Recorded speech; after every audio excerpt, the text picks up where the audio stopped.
நாங்கள் உபவாசம் பண்ணி எங்கள் தேவனிடத்திலே அதை தேடினோம், எங்கள் விண்ணப்பத்தை கேட்டருளினார்.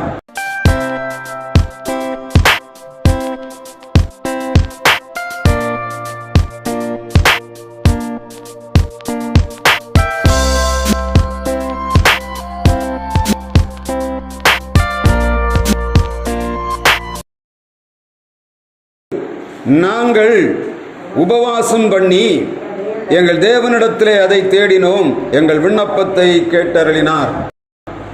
எல்லா மனிதர்களுக்கும் ஆசை என்ன? என் ஆண்டவர் விண்ணப்பத்தை கேட்க வேண்டும். உலகத்திலே வருகிற மனிதன் இந்த உலகத்திலே பிறக்கும் போது தான் வருவதும் தெரியாது, தன்னுடைய முடிவும் அவனுக்கு தெரியாது. ஆனால் உலகத்திலே வாழுகிற நாட்களிலே ஒவ்வொரு மனிதனும் வித்தியாசமான சூழ்நிலைகளுக்குள்ளே வைக்கப்படுகிறான். நாம் திரள்கூட்டமான ஜனங்களை இந்த உலகத்திலே பார்த்து கொண்டிருக்கிறோம். ஒவ்வொரு மனிதர்களையும் நான் தேடும்போதுதான் ஆண்டவர் எப்படிப்பட்ட காரியங்களை அவருடைய வாழ்வில் செய்து வருகிறார் என்பதை நாம் கண்டுகொள்ள முடியும். எங்கள் பாவங்களினாலே நாங்கள் அடிமைகளாக ஒப்புக் கொடுக்கப்பட்டோம் என்று எஸ்ரா நெகேமியா இவர்கள் சொல்லுகிறார்கள். இந்த இடங்களில் நாம் பார்ப்போம், பலதரப்பட்ட ஜனங்கள் வருகிறார். காலையில் எழும்பின உடனே நமக்கு மழை பெய்து கொண்டிருக்கிறது. ஆனால் காலை நேரத்தில் டீ கடைக்காரங்க என்ன பண்ணுவாங்க? அவங்க எழும்பி டீ அடிச்சாகணும் இல்லை? ஏன்னா நம்ம எழும்புறோம், முதல்ல பார்க்குறது இன்னைக்கு ஒரு டீ குடிக்கணும். அந்த டீ கடைக்காரர் வேலை என்ன? மழை பெய்தாலும் சரி, வெயில் அடித்தாலும் சரி, என்ன பண்ணணும்? அவர் காலையில் அது திறக்காம இருந்து அவருக்கு இன்னைக்கு அவருடைய கட்டு அவ்வளோ இருக்கும். என்னென்னா அவர் மூடிக்கொண்டு வீட்டில் படுத்திருக்கலாம். படுத்தா என்ன ஆகும்? அவர் வாங்கி இருக்கிற கடன், அன்னைக்கு நடத்த வேண்டிய செலவு, இந்த ஆட்கள்கிட்ட இருந்து வரக்கூடிய கொடுக்கல் வாங்கல் என்ன பண்ணும்? நிர்மூலமாகிப்போம். எனவே எத்தனை மணி ஆனாலும் சரி, எவ்வளோ கஷ்டம் இருந்தாலும் சரி, ஒரு ஆள் 3 மணிக்கு கிளம்பி வீட்டிலேருந்து கிளம்பி வருவார். கை காலெல்லாம் நிற்க முடியாமல் இருந்தாலும் காலையில் 4 மணி கிளம்புனா ஒரு டீ கிடைக்கும். அப்படிப்பட்ட சூழ்நிலை என்ன? ஒவ்வொரு மனிதன் வைக்கப்படுகிற சூழ்நிலை. அடுத்து மீன் கடையில் போனால் அப்படி இருக்கும். அதே போல் இதெல்லாம் தாண்டி இன்னொரு கூட்டத்தை நீங்கள் பார்த்தீங்கன்னா வழியில் உட்கார்ந்துருப்பாங்க. என்ன பண்ணுவாங்க? கை நீட்டி கொண்டு உட்காந்துருப்பாங்க. அப்படி ஆமாம். சில நேரங்களில் காலையிலேருந்து சாயங்காலம் வர வேலை செய்தா அன்னைக்குள்ள வாடகை கொடுக்க பைசா இருக்காது, வேலைக்காரனுக்கு கூலி கொடுக்க பைசா இருக்காது. ஆனால் இவங்க உட்கார்ந்து இருக்கிறவங்களை கையில் பார்த்தீங்கன்னா அன்னைக்கு சாயங்காலம் 1000 2000 வரும். ரொம்ப அதிசயமாக இருக்கும். ஏன்னா காலையிலேருந்தே கஷ்டப்பட்டுட்டு வருவோம். வழியில் வரும்போது அவனை பார்த்தவன கை நீட்டுருவோம், அவன் கையில் 10 ரூபா எடுத்து போடுவாங்க. ஆனால் அவன் என்ன பண்ணுவான்னா அந்த பைசா வாங்கி தண்ணி அடிக்கிறாங்க, சிலர் அதை வாங்கி வட்டிக்கு விடுறாங்க, என்னென்னமோ நடக்கிறது. ஏன்னா ஒவ்வொரு மனுஷனுடைய சூழ்நிலை கடந்து வரும்போது தான் தெரியுது, ஒவ்வொரு மனிதர்களும் வித்தியாசமான சூழ்நிலைகளில் வைக்கப்படுகிறார்கள். ஆனால் தேவ பிள்ளைகளிடத்தில் ஆண்டவர் எதிர்பார்ப்பது என்ன? அவர் ஒரு கட்டுக்கோப்பான வாழ்வை வைத்திருக்கிறார். இப்படித்தான் வாழ வேண்டும் என்று சொல்லி ஆண்டவர் ஒரு ஜனத்துக்கு கட்டளை கொடுத்தார் என்று சொன்னது எந்த ஜனம்? தம்முடைய சொந்த ஜனம்.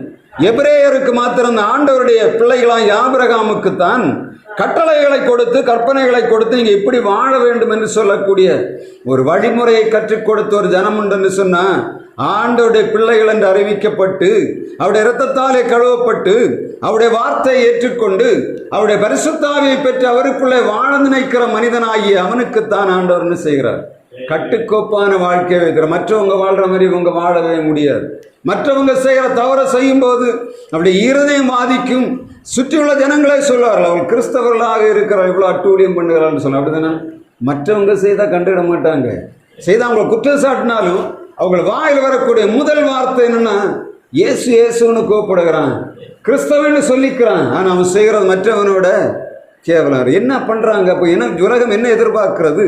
இந்த ஜனங்கள் வேறுபட்டவர்கள் அவங்க வாயிலே சொல்கிறாங்க. அப்படிதானே? உண்மையாக தான். தேவனுடைய இயேசுவை சொல்லுறியா, நீ இப்படி இப்படி இருக்க வேண்டும் என்று சொல்லி நாம் பிரசங்கம் பண்ணுகிறோம், அதை நடைமுறைப்படுத்துகிறோம், வாழ்வில் நிறைய காரியங்களை ஜனங்களுக்காக செய்கிறோம். அப்பவர்கள் என்ன நினைக்கிறார்கள்?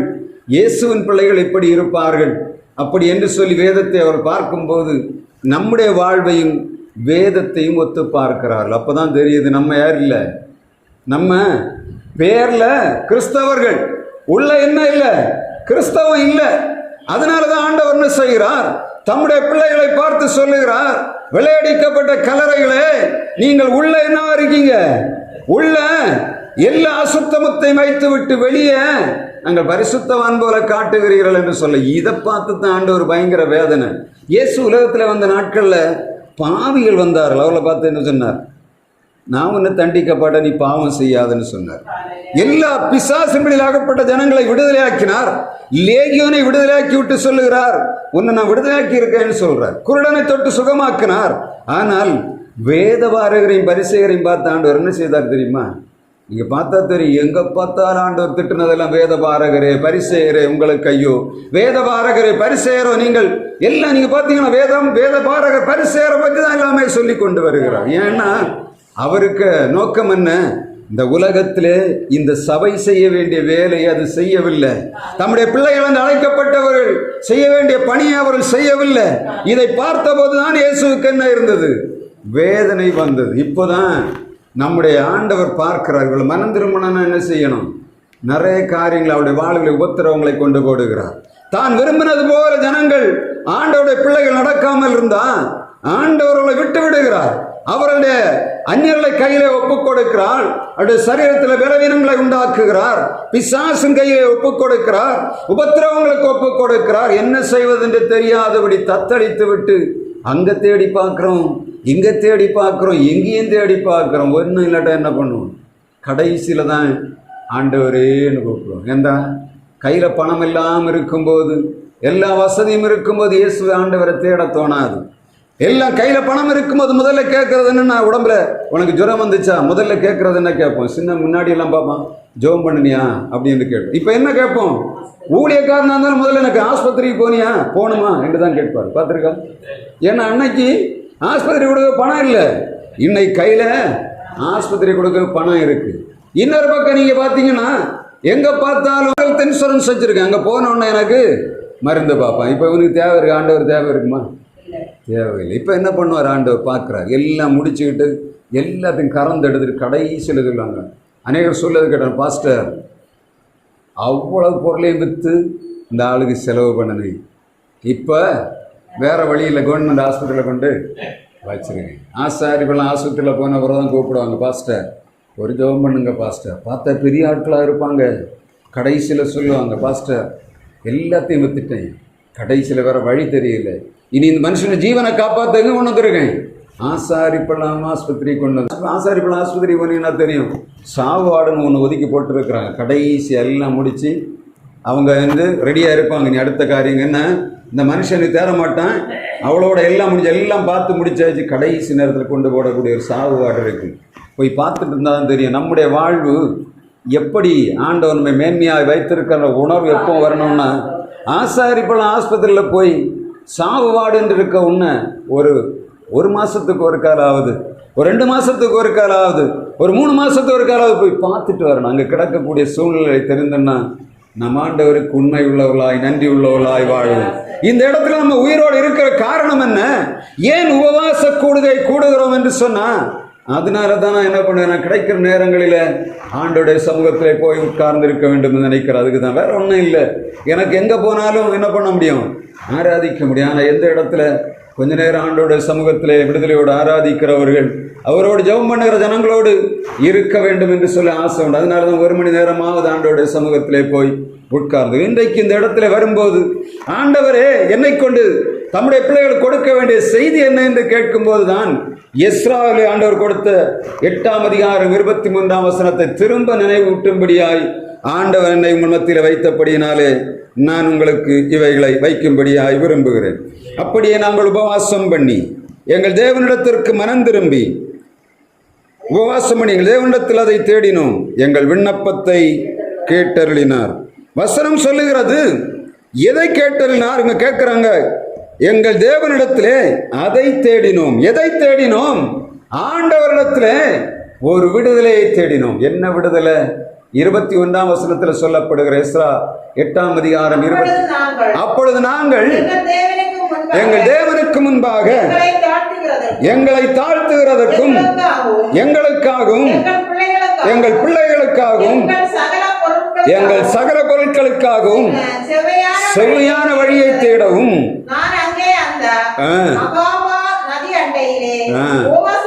ஒரு உபவாசத்தை கூறினேன். உபவாசம்னு சொன்னா என்ன? ஆண்டோட வார்த்தை மிக தெளிவாக சொல்லுகிறது.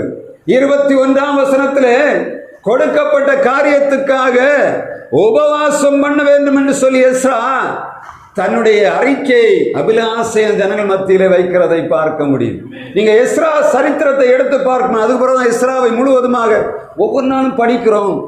எல்லா புஸ்தகத்தையும் படிக்கும்போது அடுத்து மறந்துவோம். திரும்ப படிக்கும்போது இவ்வளவு காரியங்கள் அங்கே வைக்கப்பட்டிருக்கிறேன். செய்தி கொடுக்கும்போது அந்த டாப்பிக்கை பேஸ் பண்ணி தான் படிப்போமே தவிர நம்ம அதை பின்னணியை தேடும் போது தான் தெரியும். திரும்ப திரும்ப தேடும் போது அவைகள் நினைவுக்கு வருகிறதை நாம் பார்க்க முடியும். எஸ்ரா 1ஆம் அதிகாரம் 1ஆம் வசனத்தை நீங்க பார்த்தீங்கன்னா அங்கே சொல்லப்படுகிறது. எஸ்ரா 1ஆம் அதிகாரம் 1ஆம் வசனத்திலே எரேமியாவின் வாயினாலே கர்த்தர் சொன்ன வார்த்தை நிறைவேறும்படி பெர்சியாவின் ராஜாவாகிய கோரேசுடைய 1ஆம் வருஷத்திலே கர்த்தர் பெர்சியாவின் ராஜாவாகிய கோரேசின் ஆவியை ஏவினதினாலே 70 வருடங்கள் எரேமியா தீர்க்கதரிசி சொல்லுகிறார். தானியேல் தீர்க்கதரிசியை கொண்டு சொல்லும்போது ஆண்டவர் சொல்றார், இந்த பாபிலோனின் அடிமைத்தனம் 70 வருடங்கள் அது அனுபவிக்கும் மட்டும் தேசம் அமைதியாயிருந்தது. இப்பொழுது கர்த்தர் ஒரு மனிதனை எழுப்புகிறார். எந்த மனிதன்? பாபிலோனுக்கு அடிமைகளாக போய் கிடக்கும் போது அங்கே ஒரு மனிதனை ஆண்டவர் எழுப்புகிறார். கோரேஸ் என்று சொல்லக்கூடிய ஒரு மனிதனுடைய காலம் வருகிறது. இப்பொழுது ஆண்டவர் அவனை ஏவுகிறார். வருஷம் 70 முடிந்தவுடனே ஆண்டவர் எரேமியா தீர்க்கதரிசியை கொண்டு சொல்கிறார், 70 வருடங்கள் இந்த எருசலேம் பாழாய் கிடக்கும் என்று சொன்னது போல அந்த 70 வருடங்கள் இடிக்கப்பட்ட எருசலேம் தேவாலயம் இடிக்கப்பட்ட இடம் மேலே கிடக்கிறது. அங்கேயும் யூதர்கள் இருந்தார்கள். இந்த ஏழைகளானவர்கள் ஒன்றுக்கு உதவாதவர்கள் அங்கே வைத்துவிட்டு போனான் நேபுகாத்நேச்சார். ஆனால் இந்த ஜனங்கள் அங்கு ஒன்றுமே செய்யவில்லை. எஸ்ரா தீர்க்கதரிசிகள் படித்து பார்க்கும்போது, எஸ்ராவுடைய புஸ்தகத்தை நீங்கள் முழுவதுமாக படித்து பார்க்கும்போது தெரியும். இப்பொழுது ஆண்டவர் இந்த எஸ்ரா அந்த ராஜாவை கோரினபடினாலே அவரிடத்தில் ஆண்டவர் சொல்ல 2ஆம் வசனத்தை வாசிங்க.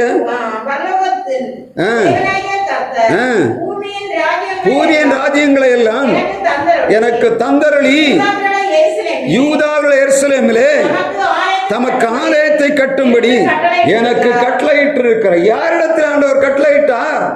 ஒரு புறஜாதி ராஜாவிடத்தில். நம்ம சொல்லலாம் பரிசுத்தவான்களிடத்தில் ஆண்டவர் பேசுகிறார் என்று சொல்லி. ஆனா வசனம் மிக தெளிவாக சொல்லுகிறது, ஆண்டவர் தான் முன்குறித்த வேலையை சரியாக நிறைவேற்ற வேண்டும் என்று சொன்னார். அவர் யாரை தெரிந்தெடுக்கிறார்? இங்கே ஒரு அந்நிய ராஜாவை தெரிந்தெடுக்கிறதை கர்த்தருடைய வார்த்தை சொல்லுது. ஏன் ஆண்டவர் அந்த அந்நிய ராஜாவை தெரிந்தெடுத்தார்?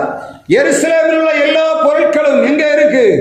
இந்த பாபிலோனிலே கொண்டு வரப்பட்டிருக்கிறது. நேபுகாத்நேச்சார் ராஜா மூலமாய், கல்தேயர்கள் மூலமாய் அந்த எருசலேமில் இருந்த எல்லா விதமான ஆண்டவருடைய பணிமுட்டுகள், ஆலயத்தின் பொருட்கள் எல்லாம் நேபுகாத்நேச்சாருடைய அரண்மனையிலே வைக்கப்பட்டிருக்கிறது. அப்படிதானே? ஆண்டவர் பார்க்கிறார். அந்த பொருளை என்ன பண்ணணும்?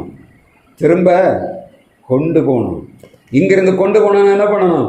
ஆண்டவர் வருகிறார். யாரு கையில பொருள் இருக்குன்னு பார்க்கிறார். அப்படிதானே? வேற யார்ட்டையும் பார்க்கல. அவருக்கு தெரியும் இந்த பொருள் எங்க போக வேண்டியது இருக்கு. எருசலேம்ல தேவாலயத்துக்கு போக வேண்டிய பொருள் அங்கே இருக்கு.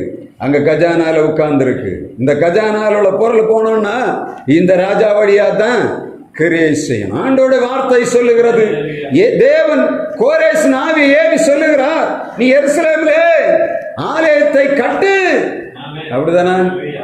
அவனை கட்ட சொன்ன அவன் அறிக்கை கொடுக்கிறான். தேசத்துல சொல்லுகிறான், யார் யாரெல்லாம் எருசலேமுக்கு போக வேண்டும் என்று விரும்புகிறீர்களோ உங்கள் தேசத்தில் வந்தவர்கள் திரும்ப போய் அந்த எருசலேமை பற்றிய எண்ணமுள்ள ஜனங்கள் யார் இருந்தாலும் எழும்புங்கள் என்று சொல்லி அவர் எல்லா தேசத்துக்கும் அந்த கோரேஸ் அரசாண்ட எல்லா நாடுகளுக்கும் அவன் நிரூபம் அனுப்புகிறான். சொல்லுகிறான், உங்கள் தேசத்திலே இந்த எருசலேம் தேவாலயம் இடிக்கப்பட்டு கிடக்கிறது, அதன் அலங்கங்கள் இடிக்கப்பட்டு கிடக்கிறது. உங்களிலே ஏவினவர்கள் ஆண்டவர்கள் ஏவுகிறவர்கள் காணிக்கைகளை கொடுத்து இந்த ஜனங்களை தாங்கி ஆலயத்தை திரும்ப கட்டுங்கள் என்று சொல்லி அவன் கட்டளை கொடுக்கிறான். கட்டளை கொடுத்த எல்லா நாடுகளும் சந்தோஷத்தோடு எழும்பினார்கள். ராஜாவும் தன்னுடைய கையிலிருந்து அவன் காணிக்கைகளை கொடுத்து அனுப்புகிறதை கர்த்தருடைய வார்த்தை சொல்லுகிறது. ராஜா கொடுத்த காணிக்கை என்னன்னு பார்த்தா 8:24 650 தாலந்து வெள்ளியையும் 100 தாலந்து நிறைய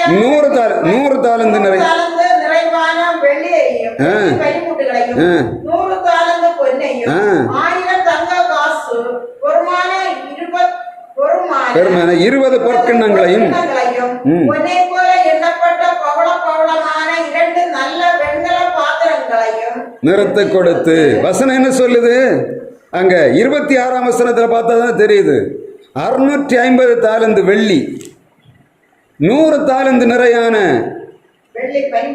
வெள்ளி பனிமுட்டு, 100 தாலந்து பொண்ணு, 1000 தங்க காசு பரமல்ல, 20 பொற்கிண்ணங்க. நீங்க ஒரு தாலந்து எவ்வளவு தெரியுமா? ஒரு தாலந்து 34 கிலோ. 100 தாலந்து தங்க, 100 தாலந்து பொண்ணுன்னா எவ்வளோ ஆச்சு? 100 தாலந்து பொண்ணு. ஒரு தாலந்துன்னா 34 கிலோ. 10 தாலந்துன்னா 340 கிலோ. 100 தாலந்துன்னா 3 டன்னு 400 கிலோ. 3 டன்னு ஒரு பெரிய லாரியில் கொண்டு போகக்கூடிய தங்கம். ஒரு லாரி ஃபுல்லாக ஏறினா, ஒரு சாதா லாரியில் மொத்தம் இது 5 டன்னு கெப்பாசிட்டி. 3 டன்னு தங்கம், 3.5 டன்னு தங்கம் போகுது. வெள்ளி 650 தாலந்து, 100 தாலந்துன்னா அப்போ 6.5 மடங்கு. அப்போ எத்தனை போகுது? ஒரு 6 லாரி. 6 லாரி வெள்ளி போகுது. ராஜா அனுப்புனது பொருள் எவ்வளவு? 3400 கிலோ தங்கம். 1 கிராம் தங்கத்து விலை என்ன? 10,610 ரூபா. நேற்றைக்கு முந்தா நாள் கணக்கு 10,670 ரூபா. 3400 கிலோ, கிட்டத்தட்ட 3.5 டன்னு. இன்னைக்கு கணக்கு போட்டு நான் இன்னும் பார்க்கல. இப்போ உள்ள கணக்கை பார்த்தா இன்னைக்கு எப்படியும் ஒரு 2 லட்சம் கோடி வரும். 2 லட்சம் கோடிக்கிட்ட வரும். தாவீது கொடுத்த ஆலயத்துக்கு கொடுத்த தங்கம் அங்கே இருந்தது. சாலமன் கட்டின தேவாலயம் அங்கே இருந்தால் எல்லாத்தையும் உருவிட்டு போன ஏமாத்தினார் ராஜா. ஆனால் வசனம் சொல்லுகிறது, இந்த கோரேஸ் ராஜா அவன் தேவனுடைய ஆலயத்தில் வைந்த பனிமுட்டுகளாம் இவைகளெல்லாம் அதை எடுத்து என்ன பண்ணுகிறான்? கொடுத்து அனுப்புகிறான். அசந்து போன ஒரு ராஜா தன்னுடைய தஸ்திர அறையிலிருந்து கொடுத்த பொருள் எவ்வளவு? இவ்வளவு பொருள் கொடுத்து யாருக்கு? ஆண்டவர் தன்னை ஏவனபடியினாலே எருசலேமிலே தேவனுடைய ஆலயத்தை கட்டும்படியாக இந்த கோரேசுக்கு கொடுத்த அந்த கட்டளை இந்த 8ஆம் அதிகாரத்தில் வரும்போது பெரிய குழப்பங்கள் நடந்திருந்து. முதல்ல ராஜா அனுப்பி விடுகிறான். அங்கே போனோன்னு அங்கே ஒரு கூட்டம் உட்கார்ந்துருந்து. எப்போ போனாங்க நல்ல காரியத்தை செய்யும்போது எதிரில் என்ன இருக்கும்?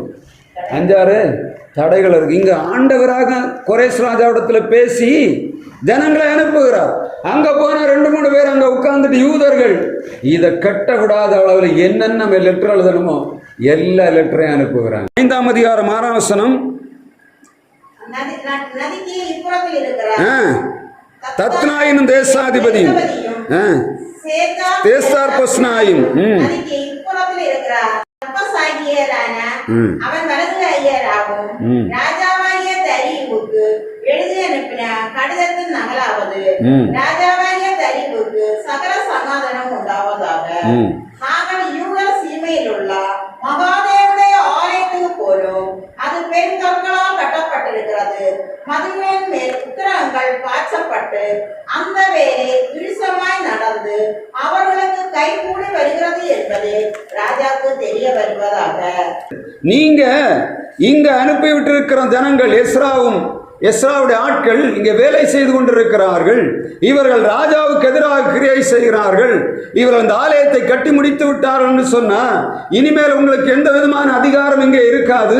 இங்க உள்ள ஜனங்கள் உங்களுக்கு நீ காணிக்கைகளை செலுத்த மாட்டார்கள். ராஜாவுக்கு எதிராக கிரியை செய்வார் என்று சொல்லிவிட்டு என்ன எழுதுறாங்க தெரியுமா? இந்த தேசம் மிகவும் கலகமுள்ள தேசம் எழுதுறாங்க. எருசலேம் ஜனங்கள் யார்? கலகமுள்ள ஜனங்கள். இவர்கள் வந்து பலப்பட்டுட்டாங்கன்னு என்ன பண்ணுவாங்க? உங்களுக்கு ராஜாக்களுக்கு இனிமேல் கப்பம் கட்ட மாட்டார்கள் என்று சொல்லி எழுதுகிறார்கள். எப்படி எழுதுகிறார்கள்? தங்களை கெடுத்து தங்கள் அதிபதிகள் அந்த யூதராவுள்ள ஜனங்கள் என்ன பண்ணுகிறாங்க? இந்த ராஜாவுக்கு கடிதம் எழுதுகிறார், நீங்க கட்டக்கூடாது என்று சொல்லி. உடனே ராஜா பார்க்கிறான், அதை நிறுத்தி போட்ட பிறகுதான் இந்த 7ஆம் அதிகாரத்தில் தான் அந்த காரியங்கள் நடக்கிறது. ராஜாவே, எங்களுக்கு இந்த ஆலயத்தை கட்டும்படியாக கோரேஸ் என்று ராஜா தான் இந்த கட்டளை கொடுத்து ஜனங்களை அனுப்பினார், பொருட்களை கொடுத்தார். எனவே நாங்கள் கட்டி கொண்டிருக்கிறோம் என்று சொல்லி நீங்க திரும்ப ஒரு தடவை நீங்க அங்க செக் பண்ண வேண்டும் என்று சொல்ல. எதை?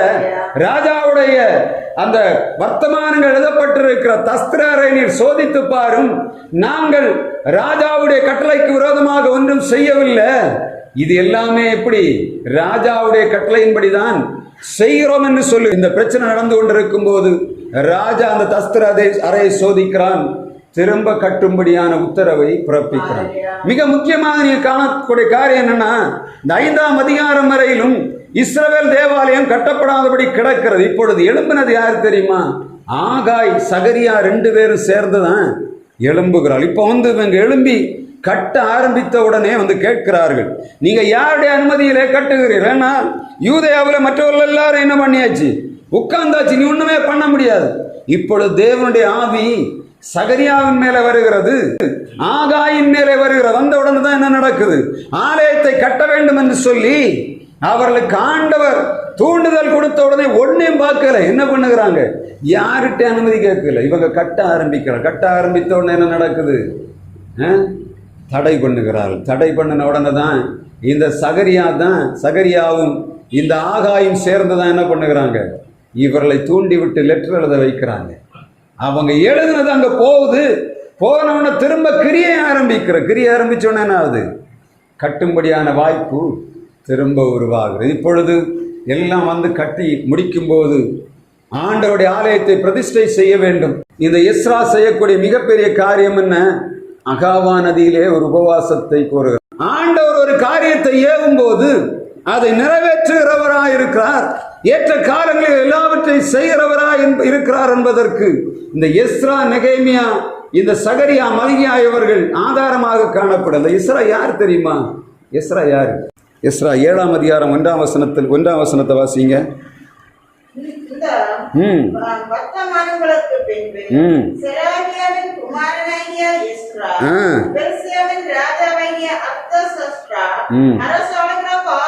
பாபிலோனிலிருந்து வந்தான். 5ஆம் வசனத்தை வாசிங்க. அபிசுவாவின் குமாரன்,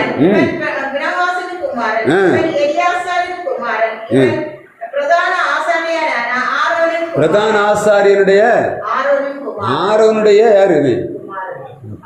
பேரனுக்கு பேரன். அந்த எஸ்ரா யாரு? ஆரோனுடைய மகனுக்கு வழியில வந்தவன். இத்தனை பேர் இருக்காங்கல்ல, ஒருத்தருக்கு அதான் சொல்றாங்கல்ல, இவனுக்கு இவன் பிறந்தான்.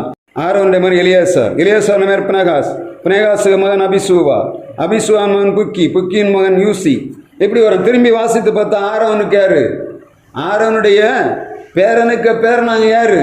இந்த எஸ்ரா. ஆண்டோட திட்டம் எருசலேம்ல திரும்ப ஆலயம் கட்ட வேண்டும் என்று சொன்ன ஆண்டோட வார்த்தை சொல்ல யார் எழும்பணும்? அந்த ஆசாரிய குலத்திலே ஒருவன் எழும்பி, லேவியர் கோத்திரத்திலே ஒருவன் எழும்பி அவன் அந்த காரியத்தை செய்ய வேண்டும் என்று சொல்லி ஆண்டவர் விரும்புகிறார்.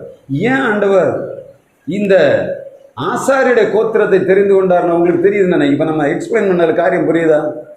ராஜா ஆட்களை அனுப்பி விடுகிறான். அனுப்பி விடும்போது வரும் கட்டுகிறாங்க. பாதியில் என்ன பண்ணிட்டாங்க? எல்லாம் போட்டுட்டு கிடக்குறாங்க. அடுத்த ஆசாரியர் அந்த லேவியர் எழும்பி இந்த சகரியாவும் இந்த ஆகாயும் எழும்புறது வரையிலும் எங்க கிடக்கு?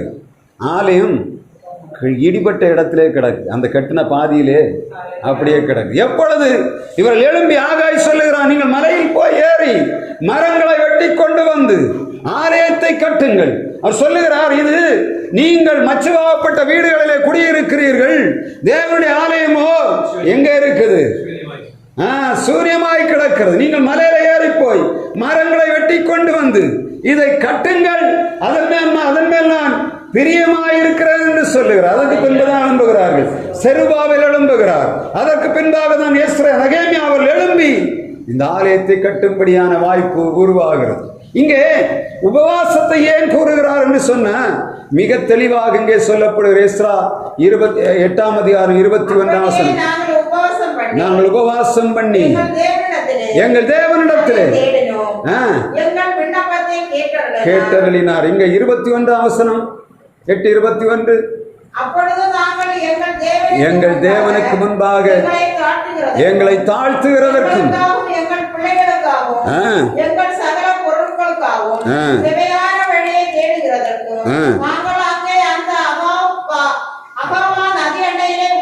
உபவாசம் இருந்தோம். நீங்க முதலாவது இங்க எஸ்ரா சொல்லக்கூடிய வார்த்தை என்ன? நாங்கள் உபவாசம் எதற்காக இருக்க போறோம்? முதலாவது எங்களுக்காகவும் எங்கள் பிள்ளைகளுக்காகவும் எங்கள் சகல பொருள்களுக்காகவும் முதலாவது சொல்ல நாங்கள் எங்களை தாழ்த்துகிறதற்கு. முதலாவது உபவாசம்னா என்னத்தை? உங்கள் தேவனுக்கு அநேகருக்கு இது தெரிகிறது இல்லை. உபவாசம் என்னத்தை? ஆண்டவருடைய சமூகத்திலே தங்களை தாழ்த்துகிறது. 10ஆம் அதிகாரம் 5ஆம் வசனம் சொல்லுகிற, அந்தி பலி செலுத்தும் நேரத்திலே நான் துக்கத்தோடு எழுந்து கிழித்து கொண்ட வஸ்திரத்தோடும் சால்வையோடும் முழங்காற்படியிட்டு என் கைகளை தேவன். 3ஆம் வசனம் சொல்லுகிறது, இந்த வர்த்தமானத்தை என் வஸ்திரத்தையும் என் சால்வையும் நான் கிழித்து என் தலையிலும் என் தாடியிலும் உள்ள மயிரை பிடுங்கி திகைத்தவனாய் உட்கார்ந்தேன். நான் அதை கொஞ்சம் யோசித்து பார்த்தேன். வெற்றொடுத்துறது ஓகே, சாம்பல்ல உட்கார்றது ஓகே, வஸ்திரத்தை கிழிக்கிறது ஓகே, தாடியை பிடுங்கி இருக்கான். கொஞ்சம் யோசித்து பார்த்தா தெரியும். தாடிய வெட்டல்ல, தாடியை பிடிச்சு இழுத்து பாருங்க, அப்பதான் தெரியும். ஐயோ, சாதாரணமான காரியமா தாடியை பிடிச்சு இழுத்து தாடியில் உள்ள எல்லாத்தையும் பிடுங்கி இருக்கான். இங்க பாருங்க, என் வஸ்திரத்தை கேட்டவன் தாடியில் உள்ள மயிரை பிடுங்கி என் தலையில் உள்ள மயிரை பிடுங்கி இருக்கான். தலையில் உள்ள மயிரை பிடுங்கிட்டு தாடியில் உள்ள மயிரையும் பிடுங்கியிருக்கான். அவன் எவ்வளோ வேதனையோடு அவன் அந்த காரியத்தை செய்திருக்கணும் இல்லையா? எவ்வளோ வேதனை. இந்த வேதனை யார்கிட்டயாவது இருக்கா? தன்னை தாழ்த்துகிறதுனா தான் எல்லாம் நம்ம சொல்ல படிக்கிறோம். நீங்கள் எல்லா இடங்களின் உபவாசத்தை நீங்கள் பார்த்தீங்கன்னா, ராஜாக்கள் உபவாசிக்கும் போது சொல்லப்பட்டிருக்கிறது, அவர்கள் ரெட்டுடுத்தி சாம்பலிலே கிடந்தார்கள், தங்கள் வஸ்திரங்களை கிழித்தார்கள். ஆனால் இந்த எஸ்ரா கிழித்தது தான் சாதாரண கிழிப்பு இல்லை. சரீரத்தில் இந்த முடியை, தலையில் உள்ள முடியை, தாடியில் உள்ள முடியை பிடுங்கிறதுன்னா சாதாரண காரியம் இல்லை. இயேசுடைய முடியும் தாடியும் பிடுங்கினாங்க. அதே போல தான் இங்கே எஸ்ராவுடைய தாடி மயிரை அவன் பிடுங்குகிறான். அவனுடைய தலையில் இருந்த முடியை பிடுங்கி தூர போடுறான். காரணம் என்ன? அவ்வளவு வேதனை. அந்த ஜனங்கள் ஆண்டவருக்கு கீழ்ப்படியவில்லை. அதுக்கு முன்னாடி உள்ள வசனத்தை நீங்க பார்த்தீங்கன்னா, ஏன் இஸ்ரவேல் எருசலேம் தேவாலயம் இன்னும் நாங்கள் கட்டி முடித்த போதும் அது தேவ மகிமையினாலே நிறைய முடியவில்லை என்று தேடும் போதுதான் அங்க சொல்லுகிறார்கள், நாங்கள் பாவத்துக்கு அடிமைகளாக இருக்கிறோம், எங்கள் பிள்ளைகள் எல்லாரும் இந்த நாட்களை அடிமையாக கிடக்கிறோம், எங்கள் தேசத்திலே நாங்கள் அந்நியர்களுடைய எல்லா விதமான கலாச்சாரங்களையும் எடுத்துக்கொண்டோம், விக்கிரக ஆராதனைக்கு பின்னாக கிடக்கிறோம், அந்நிய ஜாதியான ஸ்திரீகளை விவாகம் பண்ணி இருக்கிறோம், ஆண்டவருக்கு விரோதமாக நாங்கள், லேவியர்களும் சரிதான், ஆசாரியர்களும் இந்த பொது ஜனங்களும் எல்லாரும் ஒரே தவறை செய்திருக்கிறோம் என்று சொல்லுகிறார். அப்போதான் என்ன பண்ணுகிறான்? நாங்கள் அந்த தேசத்தில் அடிமைகளாக கிடந்து கஷ்டப்பட்டு கண்டு கிடந்தோம், நீங்க இங்க என்ன பண்ணிட்டு இருக்கிறீங்க? வசனம் சொல்லுகிறது, ராஜாக்கள் விட்டுட்டு போன ஆட்கள் எல்லாம் ஒன்றும் உதவாத ஏழைகளை தான் தேசத்தில் வச்சுட்டு போனாங்க. தேசத்தில் இருந்த ஏழைகள் என்ன பண்ணாங்க? எல்லா அநியாயத்தையும் செய்கிறாங்க. ஆண்டவர் இந்த தேசத்திலிருந்து தங்களை ஒரு இனத்தை அழித்துவிட்டு கொண்டு போனார்கள். எந்த விதமான சங்கடமும் வருத்தமும் அவளுக்குள்ள இல்லை. சொல்லுகிறார்கள், அந்த 9ஆம் அதிகாரம் 1-2 வசனத்தை நீங்க படிச்சு பார்த்தீங்கன்னா தெரியும்.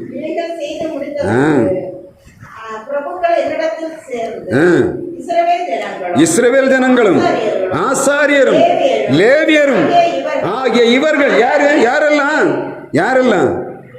இஸ்ரவேல் ஜனங்களும் ஆசாரியரும் லேவியருமாகிய இவர்கள் கானானியர், ஏத்தியர், பெரிசியர், எபூசியர், அம்மோனியர், மோவாபியர், எகிப்தியர் தேசங்களின் ஜனங்களுக்கும் அவருடைய அருவருப்புகளுக்கும் விலகி இருக்கவில்லை. எப்படி என்றால், தங்களுக்கும் தங்கள் குமாரருக்கும் பெண்கள் கொண்டார்கள். இப்படியே பரிசுத்தவித்து தேசங்களின் ஜனங்களோடு கலந்து போயிற்று. பிரபுக்களின் கையும் அதிகாரிகளின் கையும் முந்தினதாக இருக்கிறது என்று சொல்றார். என்னத்தை 2ஆம் அதிகாரத்தில் ஆண்டோட வார்த்தை சொல்லுகிறது, பிரபுக்களும் அதிகாரிகளும் தேசத்திலே அந்நிய ஸ்திரீகளை கொண்டு தேசத்தை பாவத்துக்குள்ளே சிக்க வைத்திருக்கிறார்கள். ஆண்டோட பிரியமாயிருந்த சாலமோன் விழுந்த போது எதனால? அந்நிய ஸ்திரீகளினாலே தான் இஸ்ரவேல் ஜனங்களை வழிதப்பி போக பண்ணினான். சாலமோன் அடிச்ச அடியினால தான் அங்க இருந்து தான் எல்லாமே ஆரம்பிச்சது. இஸ்ரவேலின் விழுகை எங்க இருந்து ஆரம்பிச்சு தெரியுமா? சாலமோனுடைய கையிலிருந்து. ஆண்டவருக்கு பிரியமான தாவீதுடைய கையிலிருந்து சாலோமன் கையில போனது. சாலோமன் மிகப்பெரிய ஞானியாக இருந்தான். ஆனால் அவன் செய்த வேலை என்ன? அவனுடைய கடைசி நாட்களிலே அவன் ஆண்டவருக்கு நேராக உத்தமமாக இருக்கவில்லை. ஞானிதான், ஆண்டவரால் தெரிந்து கொள்ளப்பட்ட சந்ததிதான். ஆனால் இந்த சாலமன் ராஜா கடைசி நாட்களிலே அவனுடைய வாழ்வு கேவலமாய் போனது. அநேக எதிரிகள் எழும்பினார்கள். இவன் அந்நிய ஜாதிகளை சேர்த்துக் கொண்டான். அந்நிய ஜாதியானவர்கள் இவனுக்குள்ளே வந்தான். தேசத்துக்குள்ளே விக்கிரக ஆராதனை பெருத்தது. தேசத்திலே எல்லா விதமான அட்டூழியங்களும் நடக்க ஆரம்பித்த சாலோமனிலிருந்து விழுகை ஆரம்பித்தது. சாலோமனுக்கு அப்புறமா ரெகோபயாமுடைய காலம், யெரொபெயாமுடைய காலம் என்று பிரிக்கப்பட்டது. அதுக்கு பின்பு பார்த்தாதான் கோத்திரங்கள் இரண்டாக பிரிந்தது. யூதா இஸ்ரவேல் என்று மாறினது. 2 ராஜ்யங்களை நேபுகாத்நேச்சாரும் கல்தேயர்களும் பாபிலோனியர்கள் வந்து அவைகளை சிறைபிடித்துக் கொண்டு போனால் 70 வருடங்கள் நிர்விசாரமாய் கிடக்க காரணம் என்ன? இந்த காரணத்தினால்தான் வந்தது என்பதை எஸ்ரா மிக தெளிவாக அறிந்திருந்தபடியினாலே அவனுக்கு தெரிந்து இவ்வளவு வேதனைகளை அனுபவித்த வேண்டும், இந்த ஜனங்கள் மனம் திரும்பவில்லை என்று சொல்லி அவன் விழுந்து கிடக்கிறான். காலையில முடிய பிடிச்சிட்டு சாயங்காலம் அந்திப்பலி செலுத்து நேரம் வரையிலும் அவன் விழுந்து கிடந்தான். வந்து பார்க்குறாங்க, எல்லா நன்மைகளையும் இங்கிருந்து கொண்டு வந்து எருசலேமின் ஆலயத்தை கட்டும்படியான எல்லா காரியத்தையும் உருவாக்கி இப்பொழுது அந்த அதிபதி விழுந்து கிடக்கிறான். எப்படி? அவன் தலையில முடியல, அவனுடைய தாடியில முடியல, ரத்தம் வடிந்து கொண்டிருக்கிறது. வந்து பார்க்கிறாங்க, இவனுடைய இரத்தத்தை பார்த்தவனுக்குள்ளே மனமாற்றம் உருவாகிறது. அப்பதான் கூடுகிறார்கள். அவர்களே சொல்லுகிறார்கள், ஓ நீர் எழும்போம், நாங்கள் ஆண்டவருக்கு பிரியமாய் நடப்போம் என்று சொல்லி அந்த ஒரு காரியத்தை உருவாக்க எல்லா அந்நிய ஜாதிகளை கல்யாணம் எல்லாரும் திரும்ப அனுப்புகிறார்கள். எல்லாம் அங்கே ஒரு பெரிய மனமாற்றம் உருவான போது ஆண்டவருடைய கிரியை நடக்கிறதை காண முடியும். கர்த்தருடைய வார்த்தை சொல்லுகிறது, எஸ்ரா சொல்லுகிறார், நாங்கள் எங்களை தாழ்த்துகிற இவனும் உயர்த்தப்படும். கர்த்தருடைய வார்த்தை முதல்ல ஆண்டவர் நம்மிடத்தில் எதிர்பார்ப்பது அதே இந்த பரிசேயன் வேதபாரகருடைய பரிசேயருடைய ஆயக்காருடைய பரிசேயருடைய ஜெபத்தை நம்ம ஒன்றுக்கு பார்க்கணும். ஆண்டவர் சொல்லுகிறார், இந்த ஆயக்காரன் என்ன பண்ணினான்? தன் நெஞ்சிலே அடித்துக் கொண்டு பாவியாகி என்ன கிருபையாயிருந்தன்னு சொன்னான். பரிசேயன் சொல்லுகிறான், அந்த இடத்துல என்று சொல்ல, நான் எல்லாவற்றையும் செய்கிறேன், நான் தசமபாகம் செலுத்துகிறேன், நான் ஆண்டவருக்கு பிரியமா இருக்கிறேன், உபவாசம் இருக்கிறேன், எனவே நான் தான் பெரிய ஆளுன்னு நிமிர்ந்து நிற்கிறேன். நான் ஆண்டவர் சொல்லுகிறார், இந்த பரிசேயனில் ஆயக்காரன் எப்படி போனான்? நீதிமானாய் திரும்பி போனான் என்று கர்த்தருடைய வார்த்தை சொல்லுகிறது. ஆண்டவர் எதிர்பார்ப்பதெல்லாம் தம்முடைய பிள்ளைகள் தாழ்மையை தரித்துக் கொண்டு தன்னுடைய நிலைமை என்ன என்பதை சிந்தித்து பார்க்க வேண்டும். தாழ்மைனால்தான் நான் ஒரு காலத்தில் மிகவும் பெரிதாயிருந்தேன், இன்றைக்கு ஒடுக்கப்பட்டு கிடக்கவில்லை. இங்கே கர்த்தருடைய வார்த்தை சொல்லுகிற ஜனங்கள் தங்களை தாழ்த்தி ஜெபம் பண்ணணும். 2வதாக எங்களுக்காக என்று சொல்லுற. எங்களுக்காக என்று சொன்னா என்ன? நம்முடைய சரீரமானது பலவீனமானது, நம்முடைய எண்ணங்கள் சிந்தனைகள் எல்லாம் மிகவும் வித்தியாசமாக இருக்கும். ஒரு மனிதனை நம்ம பார்க்கும்போது அவர்கள் வாழுகிறது போல நம்ம வாழ வேண்டும் என்று நினைக்கிறோம். எல்லா கேவலமான காரியத்தை செய்யும். இன்னைக்கு நல்லவர்கள் என்று பெயர் பெற்றவர்கள் கூட யோசிக்கிறார், நான் இவ்வளவு நன்மை செய்தபடியினால் எனக்கு என்ன கிடைத்தது? தீமை செய்கிறவன் வாழ்ந்திருக்கான், நன்மை செய்கிற எனக்கு என்ன இருக்கு? ஒண்ணும் இல்லை. நமக்கு என்ன செய்யணும்? இந்த தேசத்தில் வாழ்ந்து கொண்டிருக்கிற நாம் இவர்களுக்கு எதிராக போராட வேண்டும் என்று சொல்ல நமக்கு என்ன வேணும்? ஆண்டவருடைய பலன் வேணும். பரிசுத்த ஆவி இல்லாம இருந்தா நம்ம நிற்கவே முடியாது. ஒண்ணும் இல்லாட்டாலும் நம்ம கொண்டு போடுவோம். நீங்க நன்மையானவைகளை பேசும் போதே நமக்கு எதிராக கிரியை செய்வார். ஒண்ணும் வேண்டாம், நான் இந்த ட்ரெஸ்ஸை போட்டுட்டு வெளியே வருவேன். ஒவ்வொருத்தரும் பார்க்குற பார்வை எப்படி இருக்கும் தெரியுமா? நம்ம அவளுக்கு நன்மைக்கு தான் ஜெபம் பண்ணுவோம், ஆனால் முகத்தை பார்க்கும்போதே ஒரு மாதிரி வச்சுருவோம். பார்த்தியா, இந்த 2 கொடுத்தா கொள்ளாம போயிருக்கோம். முதல்ல நம்மை தாழ்த்தாவிட்டால் நம்ம என்ன ஆகிறோம்? அடிமைகளாக போகிறோம். நம்முடைய சரீரத்திலே பலனை இழந்து போகிறோம். பிள்ளைகள் என்ன ஆகுது? அடிமைத்தனத்துக்குள்ளே போகிறது. அரசாங்கம் செய்கிற காரியங்கள் பிள்ளைகளை என்ன பண்ணுது? பாதிக்கிறது. வருங்காலம் எப்படி இருக்குன்னு தெரிய போறா இல்ல. நம்முடைய நிலைமை எப்படி? நம்ம பிள்ளைகளை என்ன பண்ணான்னு தெரியாது. நம்ம பிள்ளைகளை படிக்க வைக்கிறோம், எதற்காக படிக்க வைக்கிறோம்னு தெரியாது. எங்கேயோ போறாங்க. நம்முடைய பிள்ளைகள் யாரும் படித்தவங்க எங்கே இல்லை. நம்ம படித்தவங்க என்ன யோசிக்கிறோம்? எல்லா பிள்ளைகளும் கேட்குறாங்க. நான் நேற்றுக்கு ஒரு ஆள் கேட்குறாரு, இந்த ஸ்டாஃப் நர்ஸ் படித்தவங்க இருந்தால் எங்களுக்கு சொல்லுங்க. படித்தவங்க எல்லாம் எங்கே போகிறோம்? வெளிநாடுகள். வீடு என்ன ஆகுது?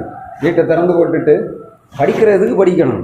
நான் இந்த உலகத்தில் இந்தியாவில் நான் இருக்கிற இடத்துல வாழணும்னு படித்தா பரவாயில்லை. நம்ம என்ன பண்ணணும்? சம்பாதிக்கணும்னு படிக்கிறோம். சம்பாதிச்சு என்ன பண்ண போகிறோம்? எங்கேயாவது ஒரு இடத்த வாங்கணும், ஒரு வீடை கட்டணும், அதில் போகணும். அதுக்கப்புறம் நம்முடைய வாழ்க்கை எப்படி ஆகிடும்? மாறிப்போம். அந்த நம்முடைய பிள்ளைகளுடைய எதிர்காலத்தை நினைத்தா வேதனையாக இருக்குது. இவன் சொல்லுகிறான், நாங்கள் எங்களை தாழ்த்துகிறதற்கும் எங்களுக்காகவும் எங்கள் பிள்ளைகளுக்காக உபவாசம். 4வது தினத்தை அடுத்து சொல்லுகிறார், எங்கள் சம்பாத்தியங்கள், எங்கள் பொருட்கள் எல்லாம், எங்களுடைய எல்லா காரியங்களும் என்ன பண்ண போகுது? நாங்கள் மாத்திரம் இல்லை, நாங்கள் உருவாக்கி வைத்திருக்க எங்களுடைய வருமானங்கள், எங்களுடைய கால்நடைகள், அதுக்கு முன்னே இருக்கு, எங்கள் பிள்ளைகளுக்காகவும் எங்கள் சகல பொருட்களுக்காகவும். நம்முடைய பொருள் என்னத்தை? ஆண்டவருடைய கையில இருந்தா பத்திரமா இருக்கும். உலகத்தை கையில இருந்தா என்ன ஆகும்? 23 26 லாரி இருந்த மனுஷன்கிட்ட என்ன இல்லை, 200 ரூபாய் கையில இல்லை. ஆண்டவருடைய கையில பொருள் இல்லை. புரியுதா? திருட்டுத்தனமா சம்பாதிச்ச பொருள் என்ன பண்ணும்? இவங்க நேர்மையா சம்பாதிச்சா 26 லாரி இருக்குங்க, கிடைக்கிறது இல்லாதோட எடுக்கணும். ஏன்னா 26 பேருக்கு வேலை கொடுக்கணும், சும்மா இருக்க முடியாது. என்ன வேலை கிடைச்சாலும் சரி. இவங்க சூழ்நிலை கைதிகள். லாரி இருக்கு, எங்களுக்கு ஓட்டணும், அவனுக்கு சம்பளம் கொடுக்கணும். அப்போ பார்ப்பாங்க என்ன பண்றது. இதுல இருக்கிறதுல இப்ப அதிகமா சம்பாத்தியம் எங்க இருக்கு? கிரஷர்ல இருக்கு. எங்க வருமானம் வருது அங்கதான் லாரியை கொண்டு போவாங்க. இந்த பணம் எங்காவது ஆண்டவர் கணக்கில் சேர்த்து வச்சிருப்பார். நேர்மையா சம்பாதிக்கல, கடத்தல் பொருள், லாரி பொருளை பார்த்தீங்கன்னா எல்லாம் கடத்துவாங்க. கடத்தும் போது என்ன ஆகும்? யோசித்து கடத்தணும். இது நன்மை செய்யுமா தீமை செய்யுமா? சரி, மரத்தை கொண்டு போறாங்க, பரவாயில்ல, நமக்கு தேவைகள். கஞ்சா கடத்தினா எப்படி இருக்கும்? சாராயம் கடத்தினா எப்படி இருக்கும்? ஆண்டவர் பார்த்துட்டு இருக்க மாதிரி, நீ என்னடா உனக்கு நான் கொடுத்தது என்னத்தை? ஒரு நல்ல வருமானத்தை வந்து நீ அது சும்மா 23 லாரியில் 2 லாரி வச்சு ஓட்டு, ஏன் இந்த மாதிரி பண்ற அப்படின்னு கேட்டிருப்பாரு இல்லையா? கடைசியில் நான் விற்க ஆரம்பிக்கும். அந்த பிஸ்னஸ் நல்லா இருக்கிறது வரை வருமானம் இருக்குது. எப்போ பிஸ்னஸ் கீழே விழுதோ அன்னைக்கும் பார்ப்பறேன். எல்லா நாடுகளையும் பார்த்தோம். நான் பிஸ்னஸ் பீப்புளை பார்த்துருக்கேன், பெரிய ஆட்களெல்லாம் பார்த்துருக்கேன். பிஸ்னஸ் ஓகோன்னு இருக்கிறது வரை அவனை பிடிச்சு நடத்த முடியும். எங்கே விழுக ஆரம்பிக்குதோ அப்புறம் அவனை தூக்கவே முடியாது. அவ்வளோ மோசமான சூழ்நிலைக்குள்ளே போயிடும். ஆனால் செய்ய வேண்டிய வேலை என்ன? நியாயத்தை தேடி நீதியை விதைத்து கர்த்தருக்கு பிரியமாய் வாழ்கிறத என்ன பண்ணுவேன்? கொஞ்சம் இருந்தாலும் என்ன பண்ணும் அவனுடைய வாழ்வு. எதிர்கால தலைமுறை நம்ம பார்த்துருக்கோம்.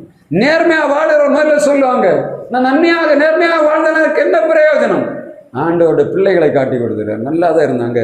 அந்த நல்ல சூழ்நிலைகள், மோசம் செய்ய வேண்டிய சூழ்நிலைகளிலும் மோசம் செய்யாதபடி, தீமை செய்யாதபடி தங்களை பாதுகாத்து கொண்டவருடைய பிள்ளைகளுடைய பிள்ளைகள் அழகாக வாழ்ந்து கொண்டிருக்கிறது என்று கண்கள் கண்டு கொண்டிருக்கிறது. இந்த நாட்களில் உபவாசம் இருக்கிற நாம் செய்ய வேண்டிய வேலை என்ன? நமக்காக ஜெபிக்கணும், நம்முடைய தாழ்மைக்காக ஜெபிக்கணும், நம்முடைய பிள்ளைகளுக்காக ஜெபிக்கணும். நம்முடைய வருமானங்கள் சரியாக வருதான்னு பார்க்கணும். வருமானங்கள் எப்படி இருக்கணும்? ஆண்டவருக்கு பிரியமானதா இருக்கணும். ஆண்டவர் கொடுக்கிறது சரியா இருக்கான்னு பார்க்கணும். இவைகளை நாம் நிறைவேற்றுமா ஆண்டவர் தைரியமா சொல்லணும், ஆண்டவரே நான் உமக்கு உண்டாக உண்மையாக உத்தமமாக சம்பாதிச்சு வச்சிருக்கேன், எம்பொருளை தொடப்படாது. கர்த்தர் தொடவே மாட்டவர். அதுக்கு அடுத்தது நீங்கள் பார்த்தீங்கன்னா வசனம் சொல்லுகிறது. டைமாச்சு.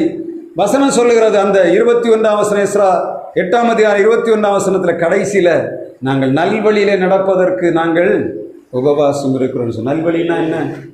இந்த காரியங்களெல்லாம் செய்யணும்னா சங்கீதக்காரன் சொல்ல 32ஆம் அதிகாரம் 8ஆம் வசனத்தில், உன்னையில் என் கண்ணை வைத்து உனக்கு ஆலோசனை சொல்லுவேன், வாரினாலும் கடிவாளத்தினால் வாய் கட்டப்பட்டால் ஒழிய உன்கிட்ட சேராத புத்தி இல்லா கழுதை போலும் கோவேறு கழுதை போலும் இருக்க வேண்டாம் என்று கர்த்தருடைய வார்த்தை சொல்லுகிறார். நம்முடைய ஆண்டவர் நம்மை ஆலோசனை தந்து நடத்தும் போது மாத்திரம்தான் நம்முடைய வாழ்விலே நம்முடைய குடும்பங்கள், நம்முடைய பிள்ளைகள், நம்முடைய வருமானங்கள், நம்முடைய கேரக்டர் சிவைகள் சரியாகும். கர்த்தருடைய சமூகத்திலே ஆலோசனைக்காக காத்திருக்கும்படியாக நான் ஜெபிக்கணும். உபவாசம்னா என்ன தெரியுமா? எஸ்ரா பண்ண உபவாசம் அதுதான். எஸ்ரா பண்ண உபவாசம் அதுதான். நம்முடைய வாழ்விலும் அதை செய்யணும். கர்த்தருடைய சமூகத்தில் உபவாசம் இருக்கும்படியாக வந்திருக்க. நான் வந்தது மாத்திரமில்லை, இனி வீட்டுக்கு போகும்போது நினைக்கணும், ஆண்டவரே இந்த வார்த்தையை முதல்ல அனலைஸ் பண்ணணும். என் தேசத்தில் இது காணப்படும், என்னை பாதிக்குதான்னு தெரியல. இந்த தேசத்தில் என் பிள்ளைகள் எப்படி இருக்கிறார்கள், எதனால வந்ததுன்னு தெரியல. ஆண்டவரே என்னை நான் தாழ்த்துகிறேன். ஆண்டவரே என்னால் இந்த காரியம் நடந்துன்னா நான் என்னை தாழ்த்துகிறேன் என்று சொல்லணும். நம்முடைய ஆண்டவரிடத்தில் ஆலோசனை கேட்கணும். அதிகாலையில் ஆண்டவருடைய சமூகத்தில் ஆலோசனை கேட்டு அவருடைய சித்தப்படி நடக்கும்போது நம்முடைய வாழ்வு சரியாகும், நம்முடைய பிள்ளைகளுடைய வாழ்வு சரியாகும், நமக்கு தந்திருக்கிற ஆசீர்வாதங்கள் நிறைவாகும். கர்த்தருடைய ஆசீர்வாதம் பரிபூர்ணமாய் வருவதை நாம் காண முடியும். உபவாசம் என்று சொன்னால் என்ன? ஆண்டவரோடு தனித்திருந்தவரோடு பேசுவது. இந்த நாளிலும் இந்த எஸ்ரா பண்ணின ஒரு உபவாசத்தை நம்முடைய வாழ்வு நாம் செய்யும்படியாக எதிர்பார்க்கிறோம். இந்த வாரம் முழுவதும் இந்த அந்த உபவாச கூடி வருவதற்கு முன்பாக நம்ம சொல்ல வேண்டும், அடுத்த வாரம் நான் வரும்போது நல்ல சாட்சி சொல்லணும் ஆண்டவரே, என் வாழ்விலை குறைவாய் கிடக்கிறவை, என் வாழ்விலை இவைகளை நான் அனுபவித்திருக்கிறேன். நான் இப்போ பேசுனதெல்லாம் என்னுடைய அனுபவத்திலையும் உண்டு, அதனால தைரியமாக பேச முடியும். ஆசாரியர் லேவியர்கள் தங்களை தாழ்த்தணும்னு சொல்கிறேன். என்ன பிரபுக்களோடு சேர்ந்த ஆசாரியர்களும் லேவியர்களும் கூட அந்த பாவத்துக்கு உட்பட்டார்கள் என்று கர்த்தருடைய வார்த்தை சொல்லுகிறது. அதனாலதான் தேவன் என்ன பண்ணினார், இந்த இஸ்ரவேல் ஜனங்கள் அடிமைத்தனத்துக்கு ஒப்பு கொடுத்தார். நம்முடைய வாழ்விலும் ஆண்டவருடைய சமூகத்தில் உட்கார்ந்து தேவையில்லாத ஆண்டவருக்கு பிரியமில்லாத காரியங்களை விட்டு விலகும்படியாக உபவாசலை தரித்திருந்த ஆண்டவருடைய பாதத்தை தேடி நாம் ஆசீர்வாதமாவது மாத்திரமில்லை, தேசத்தில் இந்த இடத்துல இந்த ஆண்டவர் என்ன நோக்கத்துக்காக இந்த இடத்துல ஊழியத்தை ஆரம்பித்தாரோ அந்த நோக்கம் நிறைவேற்ற ஆண்டவர் சொல்றார். கோரேஸ் யாரு? அவனை நான் அபிஷேகம் பண்ணினேன். எதற்காக? ஜாதிகளுக்கு கிடைக்கட்டும்படியாக அவனை நான் அபிஷேகம் பண்ணினேன். அந்த கோரேசை கொண்டுதான் ஆண்டவர் தம்முடைய ஆலயத்தை கட்டும்படியான வாய்ப்பு வரும். உங்களை கொண்டும் என்னை கொண்டும் கர்த்தர் தம்முடைய மகிமையான ஊழியத்தை கட்டி கொண்டு வருகிறார். தொடர்ந்து அவருடைய கரங்களில் நாம் அமர்ந்திருப்போம். தொடர்ந்து கர்த்தருடைய வார்த்தை மூலமாக நம்முடைய ஆண்டவர் நம்மை ஆசீர்வதிப்பாராக. ஆமென்.